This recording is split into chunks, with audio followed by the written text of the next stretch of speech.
E aí, gente, beleza? Agora eu vou falar de um autor que eu não sei se muita gente conhece, pode ser a pessoa que está mais habituada a, a caçar certas influências, né? Conhece. Que é esse aqui, ó, Absolutamente Nada e Outras Histórias, de Robert Walser. Esse cara aqui, ele era o autor preferido, um dos autores preferidos, acho que é o preferido, do Kafka.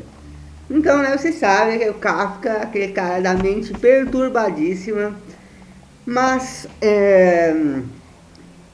ele adorava o Robert Walser. Daí eu pensei assim, né, por que lê-lo, por que não lê-lo, por que não lê-lo, por que lê-lo, então comprei e li o. Absolutamente Nada e Outras Histórias. Já, assim, me chamou a atenção pelo absolutamente nada, já, porque eu tenho esse gosto por nada. Não sei se dá pra entender, né? Mas o absolutamente nada é um dos contos que tem aqui dentro. Que é sobre uma mulher que vai comprar ela sai para comprar o jantar e acaba que ela fica muito indecisa, não sabe o que levar, então não vou contar aqui direito o que acontece, mas porque senão eu vou dar spoiler. Sabe que spoiler de um livro de 1907 a 1929, não sei se é spoiler, né? Mas tem outros contos aqui, tem muitos contos. Tem contos, tem textos que são apenas descrições de. Eu acho que tem um aqui que é uma descrição do inverno, se eu não me engano, e que é muito bonito. Então tem a prosa dele é um pouco mais. É bem mais poética do que aquela coisa do Kafka. Eu estou comparando com Kafka porque quem chega nesse autor, muitas vezes, na maioria das vezes, chega por causa do Kafka, porque quer saber porque nós somos carentes de coisa do Kafka, né? Sempre quer ler coisa nova do Kafka, então não tem, a gente vai fazer o quê? Vai ler os caras que o influenciaram, né? Para ver se a gente acha alguma coisa parecida. Assim, eu encontrei muita coisa parecida com Kafka aqui. Tem uma coisa de melancolia, de desespero aqui dentro. Porém, a prosa do Robert Walser é muito mais poética do que o Kafka, né? É como se ele escrevesse esse desespero aqui de uma maneira bonita. O Kafka já não pensa nisso, né? O Kafka é claustrofobia total. Tem um dos contos aqui, tem muitos contos bonitos aqui, né? Mas um dos contos que eu achei muito legal, que é um conto de um cara que tem uma cabeça de abóbora. Então não tem explicação. Ele tem a cabeça de abóbora, pronto, acabou, não tem que questionar isso. Mas esse cara, ele tem um azar que acontece com ele nesse conto. Porque os olhos dele são de velas e estão acesas essas velas. Então, o que acontece? Quando ele sai na rua para fazer uma caminhada, acaba que o vento apaga os olhos dele. E daí o vento apaga os olhos e ele senta para pensar na vida, ou para refletir, ficar melancólico. E aí acontece três inserções de personagens aqui, eu acho que é uma criança, um besouro, alguma coisa assim, e um pássaro, e aparecem e piora a situação desse cara que tem a cabeça de abóbora. É, é um dos contos que eu mais gostei aqui, né? Mas é um dos contos mais absurdos, eu acho que é o conto mais absurdo que tem aqui. Tem um outro conto muito interessante que é sobre uma empregada que ela está cuidando de uma criança, a criança some e essa empregada roda o mundo procurando por essa criança, para achar, né? Porque senão o que vai acontecer, né? Essa mulher, ela procura a criança, ela conversa eu acho que ela conversa com a luz, com o parque, alguma coisa assim, e responde aonde a criança está e essa moça encontra a criança. Não é o spoiler do final, não. E quando ela encontra o final, a criança, acontece uma coisa que é trágica. Não vou falar nem se é com ela, nem se é com a criança.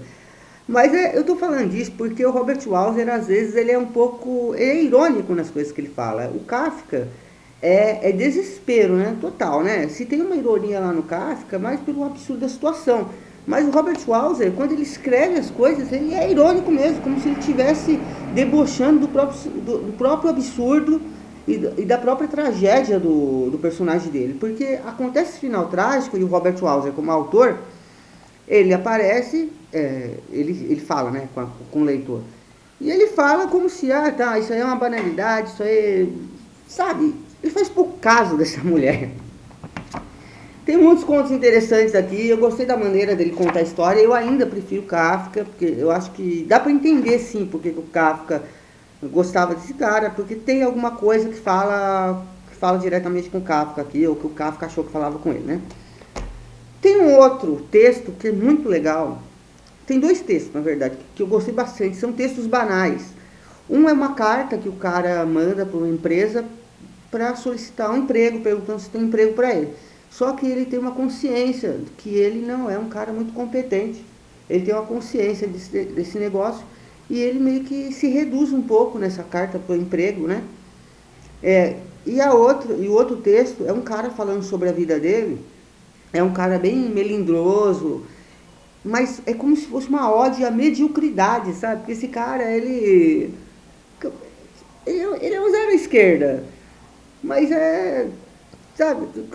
E é um texto muito grande. E quando você termina esse texto, você fala, caramba, sabe? Que bosta, sabe? Assim, você tem que se colocar num cara, é como se fosse a carta de um cara que não tem qualidade nenhuma. Mas é um cara bom, tudo mais, ele é relativamente inteligente, essa parte é bem interessante, porque ele fala que ele é um cara inteligente, sabe?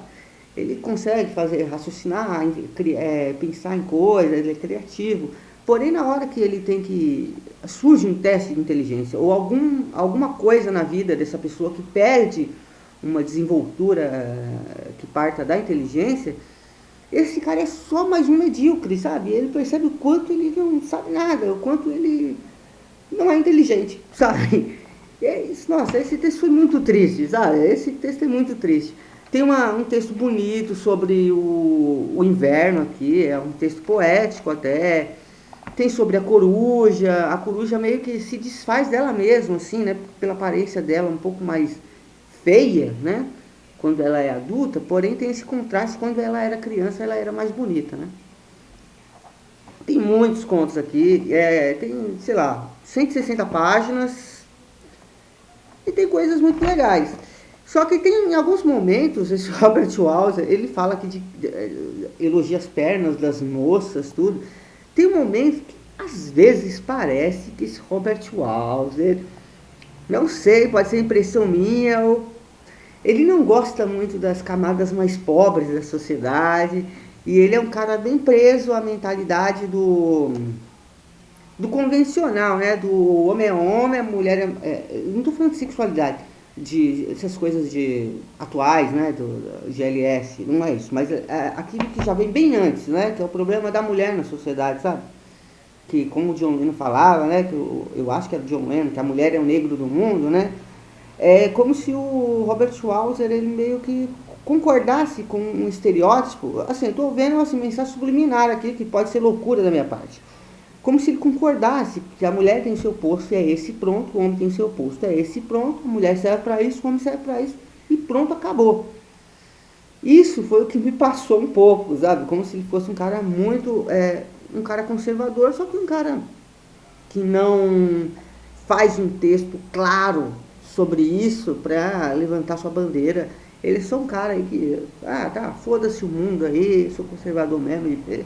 Que é legal porque o texto dele pode levar para as questões mais absurdas. Tem um texto que legal, eu acho que é Cegonha, se eu não me engano, ela conversando com o porco-espinho, né? O porco-espinho tem aquela aparência dos espinhos, que é uma coisa meio grosseira, ele pode se esconder e ele é pequenininho, sabe? É como se fosse um tipo de proteção, mas ao mesmo tempo pode fazer ele meio antissocial. E a cegonha é toda bonita e tudo mais, né? E quem coloca medo em quem aí, quem acha quem é bonito, sabe? Tem esse conto que esses dois têm esse embate filosófico aí, ou sei lá como que se pode chamar. Então é isso, é um livro que, para quem gosta do Kafka, é um livro bem recomendado. E você vai achar realmente semelhanças com as obras do Kafka aqui, embora não tenha o desespero do Kafka. Tem uma melancolia sim, tem uma tristeza sutil aqui. Mas não tem aquele desespero que tem nas obras do Kafka e aquela coisa de aquele sentimento de claustrofobia que tem no Kafka, sabe? De tá tudo fudido mesmo, sabe? Aqui, por mais que esteja fudido para alguns personagens, não é tão desesperador e a poesia das palavras dele, que ele usa palavras bonitas até, né? Superam a parte triste da coisa. Mas é isso, absolutamente nada e outras histórias de Robert Walser, o cara que Kafka era apaixonado. Então é isso. Falou.